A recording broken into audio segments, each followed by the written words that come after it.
আসসালামু আলাইকুম। কেমন আছেন সবাই? আজ আমি মোবাইলের জগতে আছি প্রায় 1 বছর। প্রথম প্রথম আমি ভাবতাম হয়তো আমার দ্বারা এই কাজটা হবে না।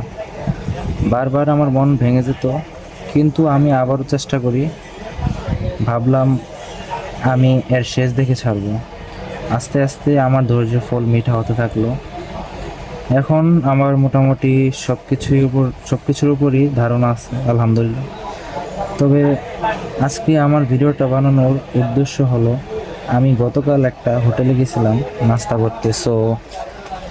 আমি ওই হোটেলে প্রায় যেতাম নাস্তা করতে। তো হঠাৎ এক স্টাফ আমাকে এসে বলতেছে, ভাই আপনি কি মোবাইল ইঞ্জিনিয়ার? তখন আমি বললাম, হ্যাঁ ভাইয়া, কিন্তু কেন? সে বলল, ভাইয়া আমার মোবাইলে একটা সমস্যা হয়েছে, আপনাকে কোথায় গেলে পাবো? তখন আমি তাকে আমার দোকানের একটা ভিজিটিং কার্ড দেই। তারপর সে আমাকে যে একটা আপ্যায়ন করলো, আমার মনে হলো যে আমি হয়তো কোনোদিন আমার শ্বশুরবাড়ি গেলেও এরকম আপ্যায়ন পাবো না। দেন আমি ওইটাই ভেবে দেখলাম, বছর খানিক আগে মানুষ আমাকে দেখলে মনে মনে হলেও একটা গালি দিত, কারণ আমি আমার বাবার 6 লক্ষ টাকা নষ্ট করে দেশে ফিরে আসি। কিন্তু আমার ফ্যামিলি আমাকে কখনো দূরে ঠেলে দেয়নি, আগলে রেখেছে, আমাকে আবারও উঠে দাঁড়ানোর শক্তি জাগিয়েছে।